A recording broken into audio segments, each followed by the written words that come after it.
ቀዳሚ ወዳደረኩት ዘገባ አልፋለሁ። በቅድሚያም ማርበርግ ቫይረስን በተመለከተ ያገኘኋቸውን መረጃዎች አጋራችኋለሁ።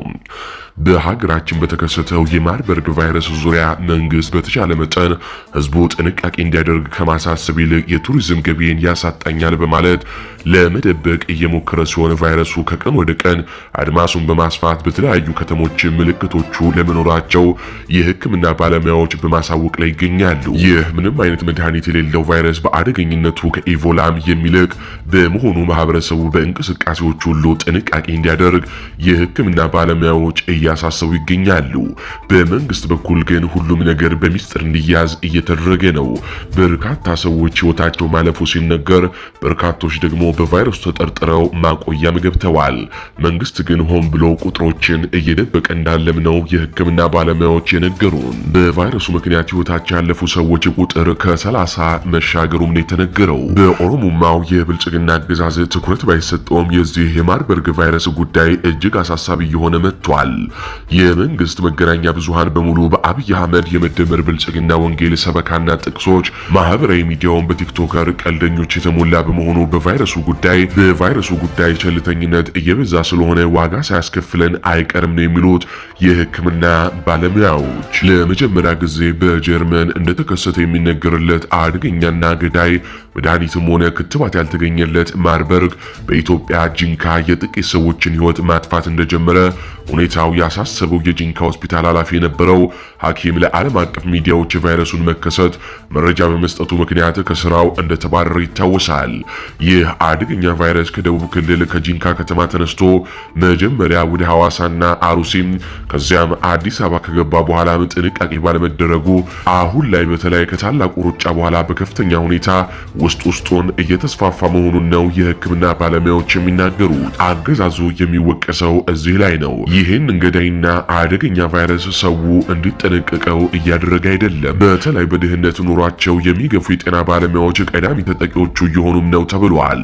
ማርበርግ እንደ ኮሮና በማስክ እንደ ኤድስ ደግሞ በኮንዶም የሚከላከሉት ቫይረስ አይደለም።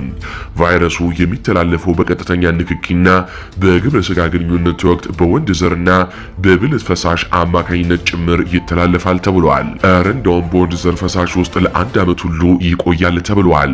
ቫይረሱ ከህመምተኞች ጋር በሚደረግ ቀጥተኛ የደም ንክኪ፣ እንባ፣ ሽንት፣ ሰገራና ላብ ወዘተ በመሳሰሉት ይተላለፋል ነው የሚሉት።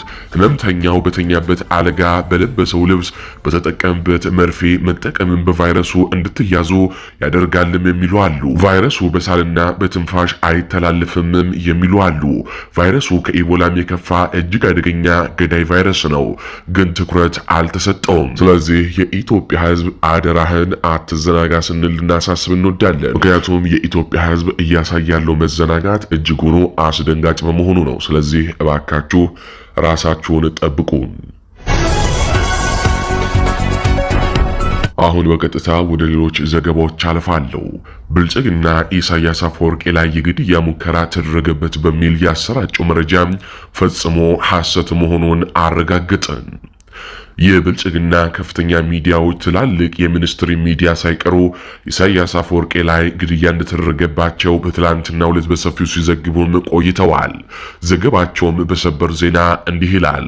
ፕሬዝዳንቱ የግድያ ሙከራ ተደረገባቸው። የኤርትራው ፕሬዝዳንት ኢሳያስ አፈወርቂ በሱዳን ከግድያ ሙከራ ተርፈዋል። ጥቃቱ በተቃዋሚዎች የተፈጸመ ሊሆን እንደሚችል ከስፍራው ካሉ ምንጮች ተሰምቷል። ፕሬዝዳንቱን ያጀቡ መኪኖች ከቤተ መንግስቱ እንደወጡ ብዙም ሳይርቁ ኃይለኛ ፈንጂ በቅርብ ርቀት ከፈነዳ በኋላ ከፕሬዝዳንቱ አጃቢ መኪኖች አንደኛው በጣም የተጎዳ ሲሆን በርካታ የፕሬዝዳንቱ አጃቢዎች መቁሰላቸው ተዘግቧል ሲሉ ሱዳን ትሪቡን ዘገባውን አወጣ በማለት የሐሰተኛ መረጃም አሰራጭተዋል። የኤርትራው ፕሬዝዳንት ኢሳያስ አፈወርቂ በሱዳን ወታደራዊ መሪ አልቡርሃን ግብዣ በትላንትናው ዕለት ወደ ፖርቱ ሱዳን ባቀኑበት ወቅት በቦምብ የግድያ ሙከራ እንደተደረገባቸው፣ ጠባቂዎቻቸው እንደተጎዱ ሱዳን ትሪቡን የተባለ ሚዲያ ዘግቧል በሚል የብልጽግና ትልልቅ ሚዲያዎች ሳይቀሩ በማህበራዊ ሚዲያና በሚኒስትሪ ሚዲያ ሳይቀር መረጃውን ሲያጋሩ ቆይተዋል።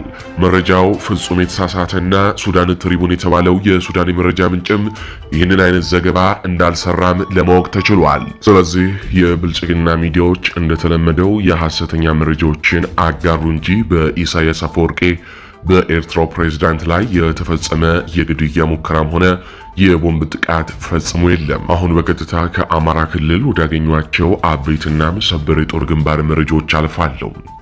በአልዩ አምባ ከተማ በተደረገው ፍልሚያ የአድማ ብተና አዛዥን ጨምሮ አንድ አይሱዚ ሙሉ የአገዛዙ ኮማንዶ ተደመሰሰ።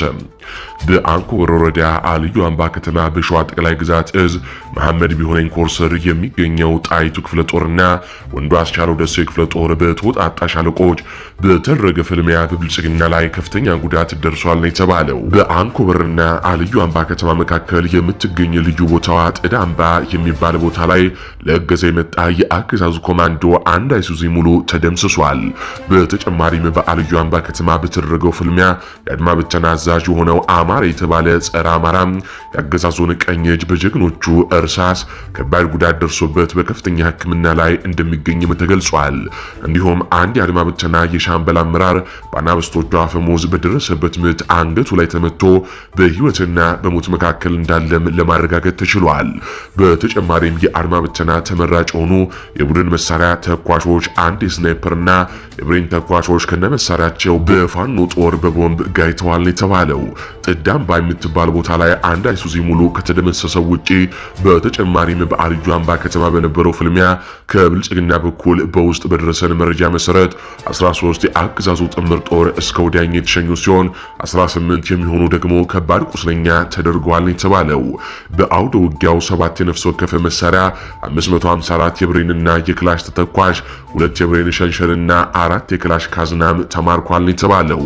በአጠቃላይ በነበረው አውደ ውጊያ የመሐመድ ቢሆነኝ ኮር የኮሩ ቃኞች ታላቅ ጀብዱም ፈጽመዋል። ይህ በእንዲህ እንዳለ እዚሁ ሸዋ ላይ ስንቆይ ለ3 ተከታታይ ቀናት ያስቆጠረው ጦርነት በደጃዝማች የተሰማ እርገጤ ክፍለ ጦር አናብስቶች አሸናፊነት ተጠናቋል። በደብረ ብርሃን ከተማ ዙሪያ በአሶና ወረዳና መሃል አምባ ቀበሌ ላይ በቀን 18 3ኛው ወር 2018 ዓ.ም ከሌሊቱ 10 ሰዓት ጀምሮ የነበረው የስርዓቱ ወዳደር ሰራዊትና የአፋድ ሸዋ ጠቅላይ ግዛት እዝ አርበኛ መሐመድ ቢሆነኝ ኮር የጀግናው ደጃዝማች ተሰማ እርገጤ ክፍለ ጦር ውስን ሻለቆች የነበረውን የአውደ ውጊያ ውሎና የተገኙትን ድሎች በዕለቱ ማሳወቃችን ይታወሳል። ሆኖም ግን በብልጽግና ላይ በደረሰበት የተቀዳጀ ጥቃት ቀጠናውን ለቆ ባለመውጣቱና ከፍተኛ ኃይል ጨምሮ በቦታው በመቆየቱ በስርዓቱ ዘበኞችና በአናብስቶቹ መካከል የነበረው የተኩስ ልውውጥ መቀጠሉንም ባለፉት ቀናቶች ባሰራጨናቸው ዜናዎች የመጨረሻ ምዕራፍ ገልጸናል። ይህ በእንዲህ እንዳለ በአናብስቶቹ መካከል በአብይ አህመድ ወዳደር ሰራዊት መካከል የነበረው የ3 ቀናት ፍልሚያ በብልጽግና የሽንፈት ካባውን ደርቦ ጀግኖቹን ደግሞ ድልን አጎናጽፎም ተጠናቋል። አይበገሮቹ የብልጽግናን ኃይል ድንፋታና የኃይል መንጋጋት ከምንም ሳይቆጥሩ ተልባ ቢንጫጫ በአንድ ሙቀጫ ነውና ተረቱ ያለምንም የወገን እገዛና ያለምንም ስጋት ደከመኝ ሰለቸኝ ራበኝ ጠማኝ ሳይሉ የብልጽግናን መውጫና መግቢያ በንስር አይን በመከታተል ቀንና ሌሊቱን በተለያየ ሰዓት የተለያየ የውጊያ ጥበብን በመጠቀም መውጫ መግቢያ ማሳጣትና የማያዳግም ግርፍ መግረፍም ችለዋል።